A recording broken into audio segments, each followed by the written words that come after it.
Mr. Fahrul Razi as the lecturer of English course and the honorable all of my friends. Today we are going to present our final project for English course. We have choose office communication as our term of this presentation. But before we start our presentation, let us introduce ourselves first. My name is Raina Rahmawati Ariana. My name is Weni Septiani. My name is Nisha Astadewi. My name is Nizaruna Putri Hermawan. My name is Sultan Sambon. Okay, so let's start the definition importance of office communication. Definition important of office communication. Office communication refers to the exchange information, ideas, and messages among individuals within organization or between the organization and external parties. It encompasses all forms of interaction, including verbal, non-verbal, written, and digital communication. Effective office communication is critical for achieving organizational goals, as it ensures that employees understand their roles, tasks, and the overall objective of the company. It also fosters collaboration, reduces misunderstanding, and builds strong relationship among team members. In addition, clear and efficient communication improves decision making, enhances productivity, and contributes to a positive work environment. Without proper communication, an organization may face issues such as delay, conflict, and a lack of alignment between teams, ultimately affecting its performance and success. Next type of office communication. Broadly speaking, communication can be internal and external. Internal communication, through communication, employer-employee relationship as well as superior-subordinate relationship can be maintained. Decision taken at the top management level flow downward at the execution and operating level through the chain of superior-subordinate relationship inside an organization structure. Unless the objective and policies of the organization are communicated to the staff, neither they can identify themselves with the organization or can they do their responsive function. Whenever any change is to be introduced in the organization, prior communication has to be made to the members of the staff so they get mentally prepared. Otherwise, there may be a shock. The employees also must be able to communicate their grievance, complaint, or difficulty to the employer. By this, better employer-employer relationship is established, and misunderstanding, if any, area of communication is described as two-way traffic. Internal communication can be oral, written, visual, and gestural. Holding of meeting, conference, having joint consultation or group discussion, sending of report copies of minutes are some of the effective methods of internal communication. Internal communication take place among the people working inside the office. It also means communication between employer and employer, or among the member of an association, or between a company and its shareholder. External communication. External communication is essential for carrying out the activities and for the development of any organization. Trading or non-trading, this is necessary for widening and improving public relations and also for attaining and some goodwill and prestige. Different methods of advertisement are meant for communication publish of report. Journal is also another technique external communication can be oral, written, and visual. External communication is with the outsiders like the customers and suppliers, the debtors, the creditor, and the other organization, the government and its different agency, and finally the public at large. The society has a major duty to supervise and control both the types of communication. Next, methods and channel of communication. Number 1, verbal, non-verbal, written, and digital. Number 1, verbal. Verbal communication is the use of language to transfer information through speaking or said language. It is one of the most common texts often used during presentation, video conference, phone calls, meeting, and one-on-one conversation. Verbal communication is important because it is efficient. It can be helpful to support verbal communication with both non-verbal and written communication. Number 2, non-verbal.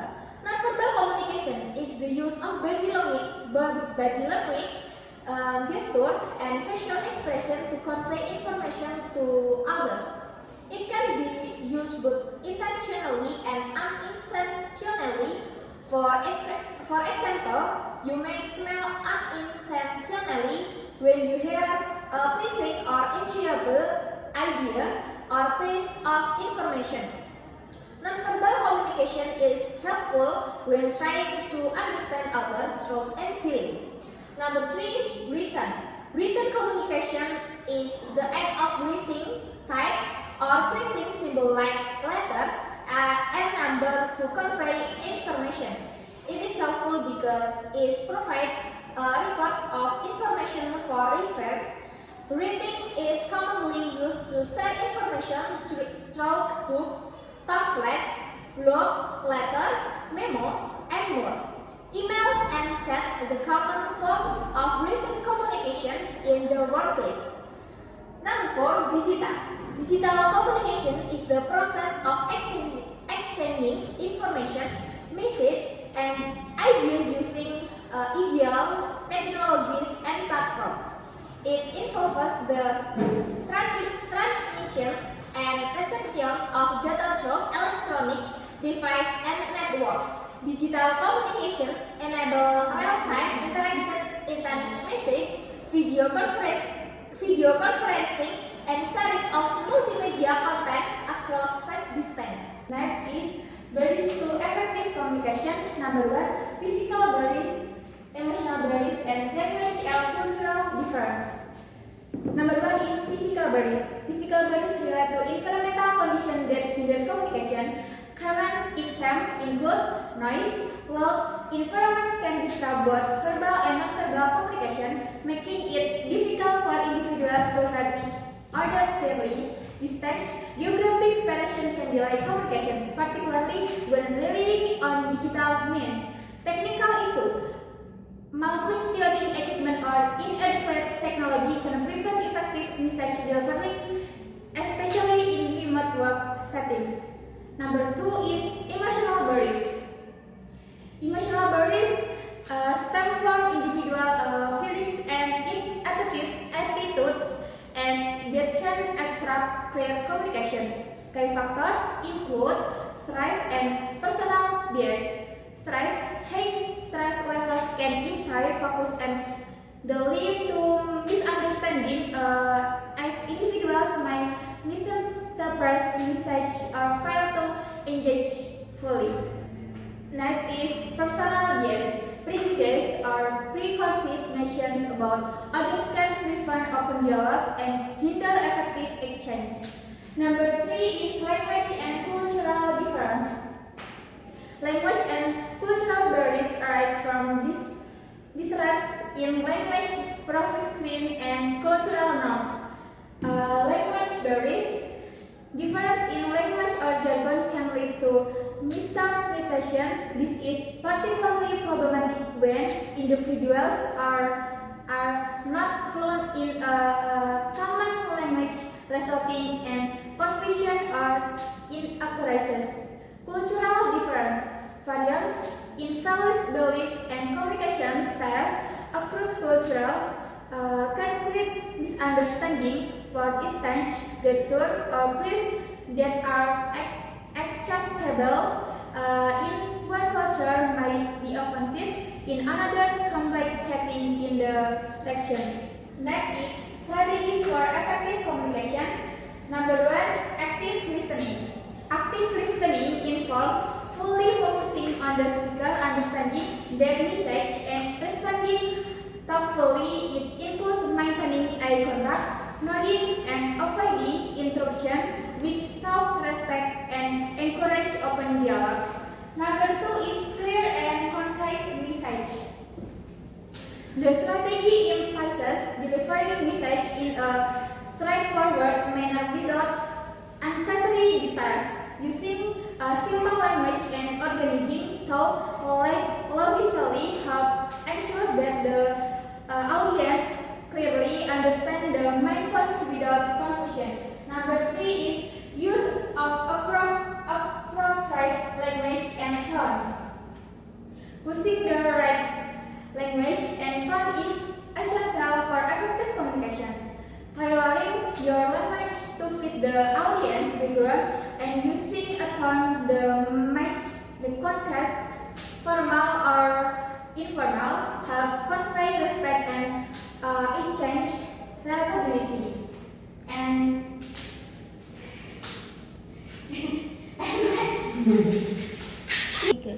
in number 4 is feedback and follow-up mechanism. Encouraging feedback allows for clarification and ensures that the message was understood correctly.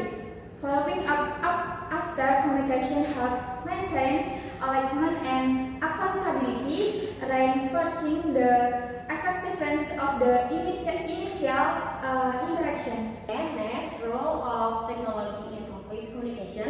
Number 1, impact of modern tools like email, collaboration software. Number 2, benefit and potential challenge of using technology. So number 1, impact of modern tools is email. Email remains one of the most widely used forms of communication in office. It allows for asynchronous communication, meaning that messages can be sent and received without both parties being online simultaneously. This flexibility is crucial for teams that may work across different time zones.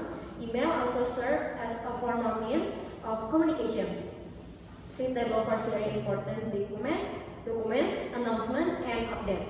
Number 2, collaboration software. Platforms like Slack, Microsoft Teams, and Zoom have emerged as essential tools for office communication. These tools facilitate real-time messaging, video conferencing, and file sharing, which enhances teamwork. For instance, team members can discuss projects in dedicated channels, hold virtual meetings with screen sharing capabilities, and collaborate on documents simultaneously.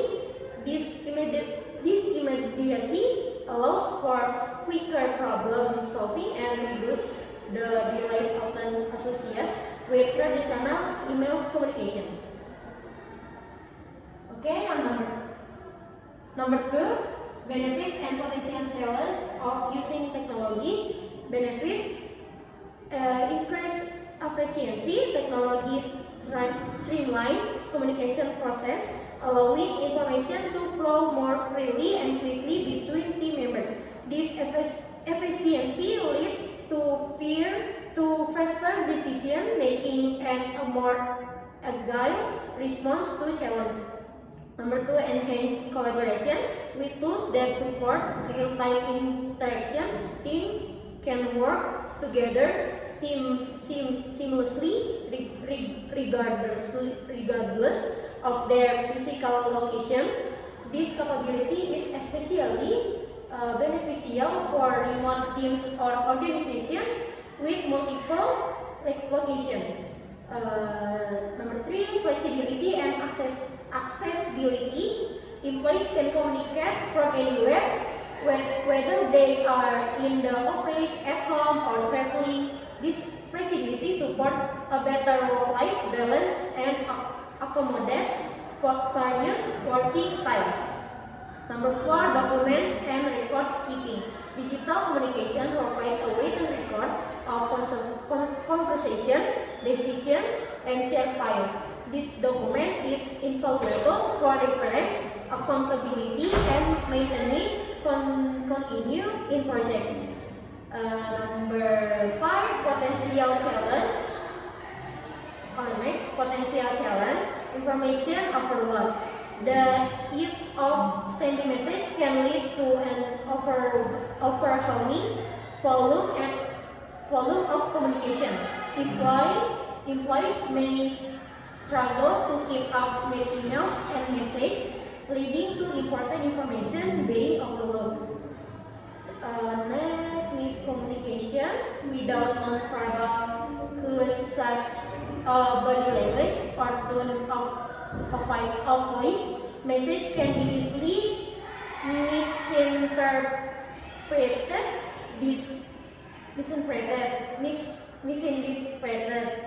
This can result in misunderstanding of conflicts within teams. Dependence on technology, a heavy reliance on digital tools may diminish face-to-face interaction. While technology enables remote communication, it can also reduce to the personal connection that are vital for team cohesion and morale. Security concerns. The increased use of digital communication raises significant issues related to data privacy and cybersecurity threats. Organizations must implement robust security measures to protect sensitive information shared through this platform. Next, act peace in communication. First, importance of transparency and honesty. 2, avoiding miscommunication. 3, respecting confidentiality. The importance of transparency and honesty. Transparency and honesty in communication are crucial for building trust between individuals or teams. When information is conveyed clearly and openly, parties can better understand the situation and make more informed decisions. Honesty also fosters a positive work environment where employees feel safe to share ideas and feedback without fear of negative consequences. 2, avoiding miscommunication. Miscommunication can lead to invasion, conflict, and even loss for the organization. It is essential to convey information clearly and accurately. Avoiding gossip is also a part of honest communication. Gossip can damage an individual's reputation and create an unhelpful atmosphere. By prioritizing direct and feedback communication, organization can maintain politics, confidence, and maintain harmonious relationship among employees. 3, respecting confidentiality. Transparency and commonality of information is an important aspect of ethical communication. Employees must understand the boundaries of sensitive information and safeguard personal or business that feeling confident can undermine trust and integrity within the organization. By honoring other profession, we create a safer and more comfortable work environment for everyone. Okay, and then conclusion. office communication is essential for the smooth operation of an organization. With various types and methods such as verbal, non-verbal, written, and digital communication, it helps convey information clearly, improves collaboration, and supports decision making. When done effectively, communication can prevent misunderstandings, resolve conflicts, and create a comfortable work environment by utilizing the right technology and strategies. Organizations can work more efficiently and achieve their goals more easily. Okay, that's our presentation that we can deliver. Sorry if we had a lot of mistakes. Wassalamualaikum warahmatullahi wabarakatuh.